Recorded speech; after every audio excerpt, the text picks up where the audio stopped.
Welcome back to Resell Radio. I'm your host, Athan, and this is the show where we give you the tips, tricks, and advice that you need to grow your own reselling business. Today, I'm speaking to Danielle from Remass, and she's built up a super impressive business for herself. She talks through how she first got into Depop and the reselling game, gives some useful advice on finding your own suppliers, explains why she thinks it's best for people to work things out for themselves and to go on their own journey, and then answers the question of how much of her success has been down to luck and how much is because she puts in a ridiculous amount of work, effort and passion into growing her own business. It's a super insightful conversation if you're looking to grow your own Depop shop or reselling business, and equally inspirational if you want to look at someone like Danielle and the impressive business she's built for herself and try and do something similar for yourself. Make sure you check Danielle out. Her links will be in the description, so give her a follow on Instagram. She has definitely earned it. And as always, please leave a comment below. Let us know what you thought of the video and give us some feedback so we can keep making it better and better for you. A like and subscribe massively helps us, so please hit that button. It gives us that little boost we need to keep making better and better content for you guys. Without saying anything more, let's get into the episode. So I first heard about your shop because I was listening to you on another podcast.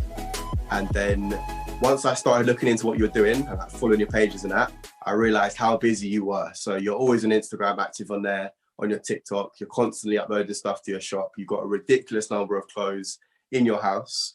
And I want to hear about how you got to that point, because I think for a lot, even for me, really, like I say for people just starting out, but even for where I'm at, I can't almost picture how you get from this point to being that busy and involved in reselling. So kind of take us back to the beginning and talk us through how you got to this point. I think the main thing as well that I'd start with is saying that it is time. Like time needs to go on for your brand to grow and for you to become like known in the community, and because everyone starts at the bottom. I mean, I started at 0 sales, everyone else starts at 0 sales. Doesn't matter where they are today. I don't think it's as well. I think everyone's on their own path. Like, you know, everyone starts at different times, everyone has different stock, everyone has different ideas. I started like 3 years ago, I think it was, maybe 2.5, when I came out of uni. But before then, I always loved selling stuff, like always loved it. I actually didn't even know about Depop. I remember, this is how I found out about it. I was in Nottingham visiting my friends from uni. And I saw this coat that I really liked on this girl in the smoking area. And my friends were like, go ask her where it's from. So I went up to her and I was like, hey, where'd you get your coat from? She's like, oh, Depop. So I go back to my friends and I'm like, she just lied to me. Like, she just told me that she got it off Depop. Like, that's not even a brand. And my friends look at me and they say, Danielle, it's an app. So I go check out the app to get this coat. And I realized that it's a reselling app, like it's secondhand clothes, all that kind of stuff. And I was already on eBay at the time. So I started uploading the pictures that I had put on eBay at the time onto my Depop, just like for fun, not even like, you know, nothing serious. They were selling quite quickly. I think it was mainly at the time, I think it was the patience that I put into it. Like it was, you know, listing and stuff isn't 1 second. It takes a while. Seller knows. I think everyone knows. I mean, a lot of people give up on it within the first few months, and I think that's another problem. So just listing as much as I could, selling, and then my friends kind of clocked onto the fact that I was selling quite a lot, and they asked me to do it for them. Like they were like, oh, why don't you sell our stuff? Take a cut. Like, I just want it out my house. I don't want to deal with it. I can't be bothered. And I said, yeah. I was just like, okay, let's try it. Let's see how it goes. And then as the time went on, more and more people heard about it, and more and more people were asking me. And I was working, so I was taking a cut, but I wasn't sending the packages, which was, you know, for storage wise, it was fine. I didn't need to store like bags and bags of clothes in my house. I would just take the pictures with the person, list it for them, sell it for them, and then they do all the rest. So it wasn't really customer service. It was nothing like that. And then when I got home after uni, my mum said that she had like loads of women that wanted me to do theirs. And I was just like, what is going on? Like, it was kind of word of mouth. And then a lot of my brother's friends as well. you know, hearing from each other, and it was kind of getting out of control, like, because there's one of me and loads of different people, and some people wanted to keep the clothes at me and I send them and I take a bigger cut of that and stuff like that.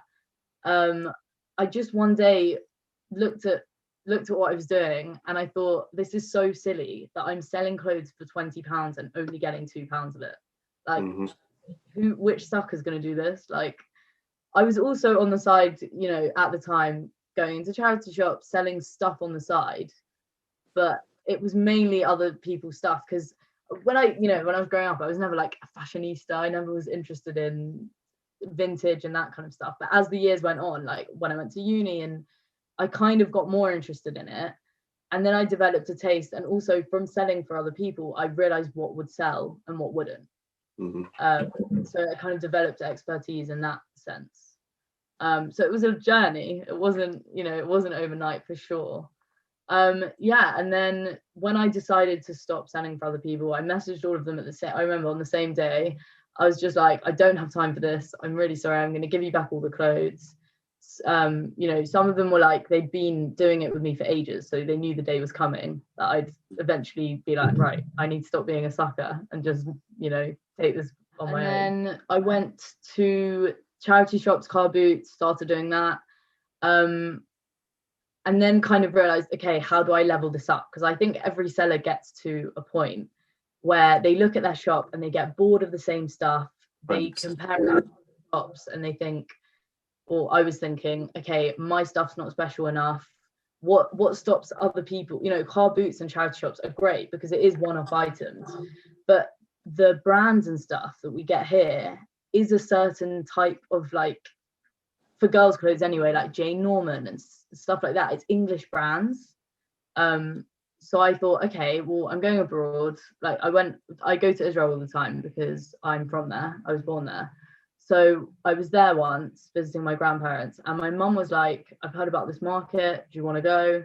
It wasn't even to look for stock. It was kind of like to go and, you know, if we found something great. And came across a few sellers that had stuff that I really liked. So, you know, you kind of buy a few things, come back the next day, buy a few more next week. I was selling so I would go home, upload it, see how it went, because I was still kind of new to it. And some of it was really hit like really quickly. And I wasn't even big at the time. Like, I don't know what define big. I mean, but I didn't have that many followers. But the special stuff would go so quickly that it's like, it had to be the item. It couldn't have been my account. Couldn't have been anything else. Got to talking with them, bought them coffee, annoyed them a bit. And eventually, you know, they take you places that are, you know, like havens for clothes, and you build connections with them, and they want to help you. They grow to like you instead of just find you annoying. So yeah, and now I'm here, and now I've done that in different countries now. Like, now my main source is Greece, but it changes all the time. Like, at one point it was Italy. Yeah, you just have to keep digging and digging, and you find sources that are good for you. Do you think you would have been able to find them if you hadn't flown out and actually met them in person? Would it have been possible or not? No. Okay, this is the thing. A lot of people actually ask me this.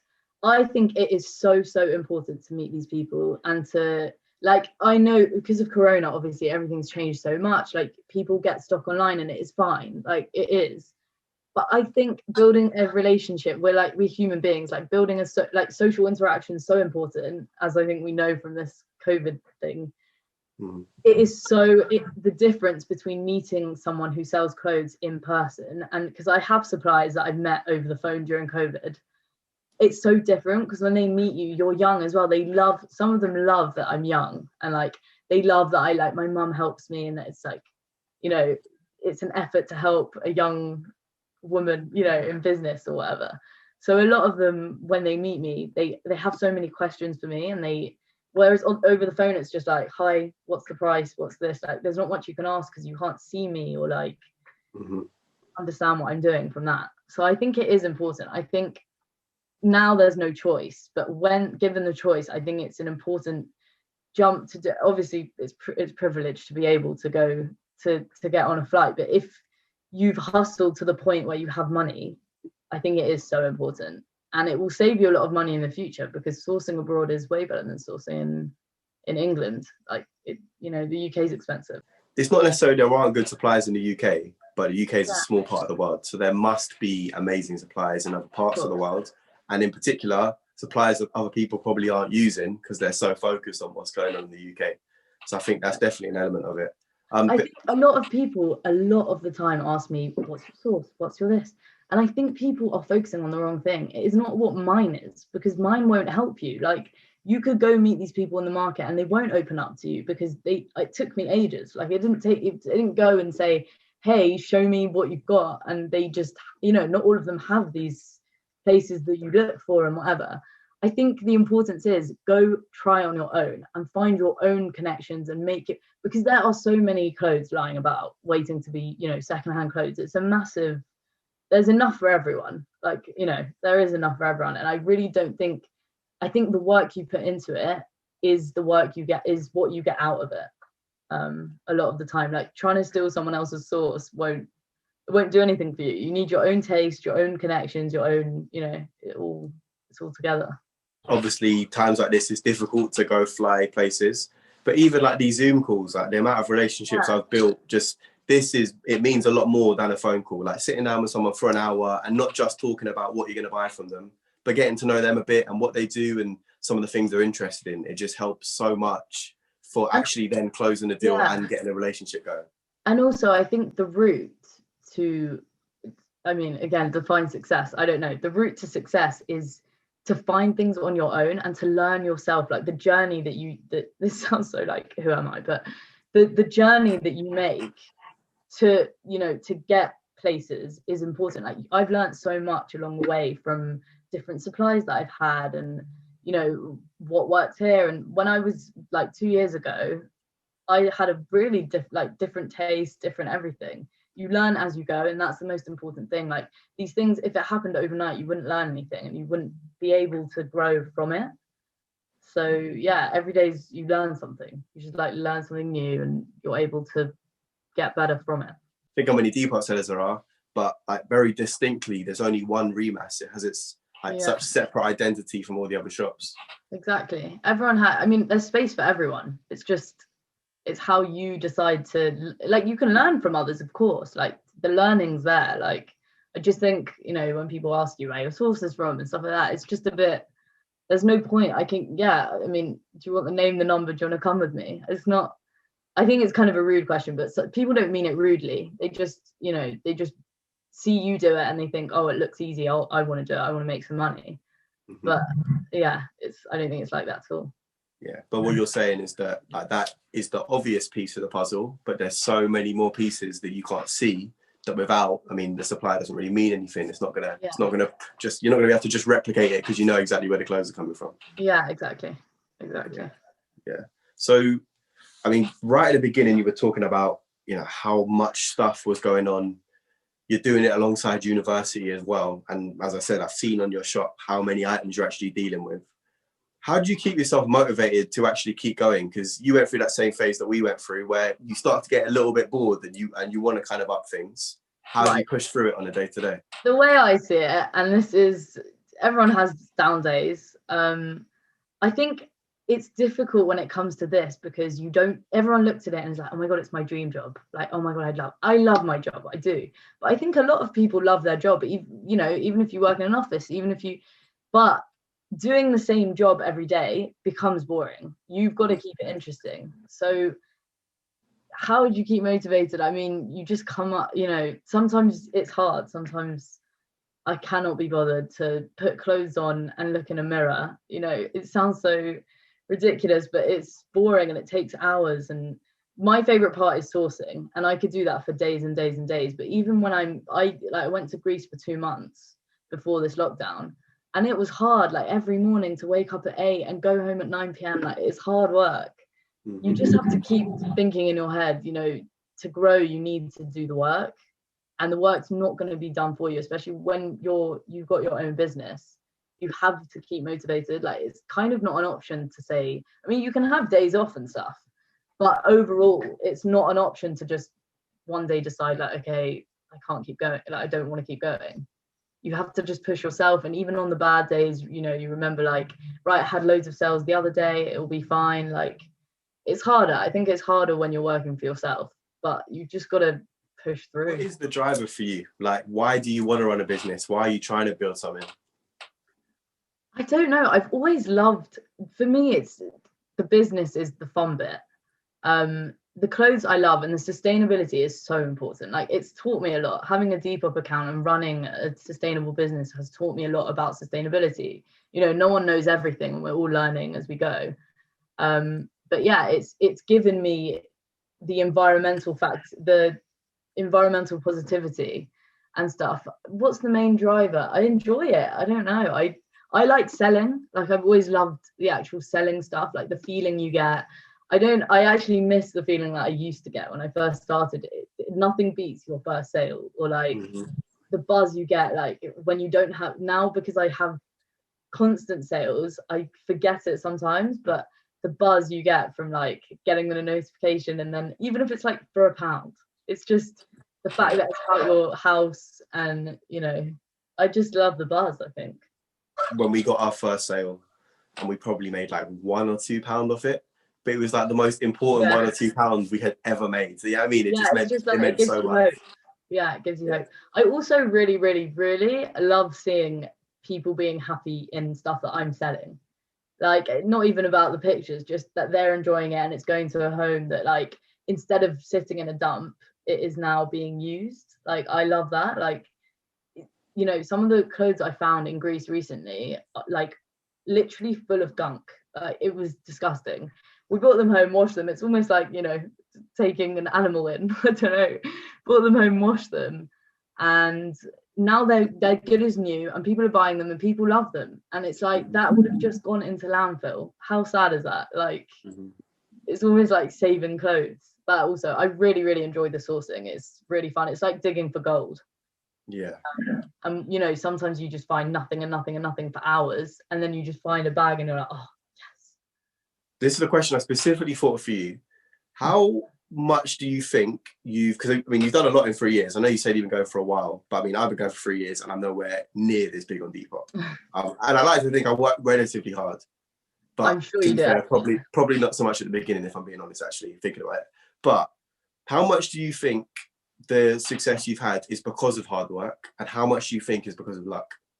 Oh, to be honest, I think the sourcing has been lucky for me. Saying that, I mean, anyone can go, if you actually actively go and look, I think anyone can get lucky in that response. I think it's hard work, honestly. I'm not trying to, I think you can wake up in the morning and you can say, oh, I'm just going to wait for a sale, or you can generate a sale. Like, it's that easy. Like, it's hard. It's a hard line of work. But, you know, some days on the weekend, I can't be bothered. So I don't upload as much, and I see my sales drop a bit. It's annoying, but everyone's got to have a day off. I think it is completely hard work. If you're constantly on the app, it's hard, constantly on your phone, constantly on the app, you're going to sell more, because, you know, it's the difference between when I'm buying something on Depop, I message someone and they won't reply for 2 weeks. 2 weeks later, I don't want that item anymore. If you're constantly on the app, replying straight away, posting every day, you know, people, you don't give people a choice but to see you, and it gets to a point where they're like, right, she always posts, surely there's something I want to buy off her, just to support her hard work. I think I saw a story Nick put out a couple of days ago where he said that it is a balance of hard work and luck, but it's almost about working hard so that when a lucky situation comes up, you can take advantage of it. Yeah, the hard work was the fact that you decided to go out to other countries to look for suppliers, and then when you were there, you got lucky and found someone that you could use. It's both, but without the hard work, that means nothing. Yeah, like, you need to look for it, otherwise you don't come by it, do you? Yeah, so yeah, no, I agree with that. Thanks for watching through, and thank you again to Danielle for giving us some of her time and explaining how she built her shop and giving some useful advice for others looking to do the same. Please leave a comment below, let us know what you thought of the video, hit the like button, hit the subscribe button, because that helps us massively and gives us the motivation we need to keep pushing through and keep making more and more content for you. Make sure you do check Danielle out. Her links will be in the description, as well as a link to our Instagram if you want to join our community of resellers all learning and growing and getting better at selling together. Have a great day, and we'll see you on the next episode of Resell Radio.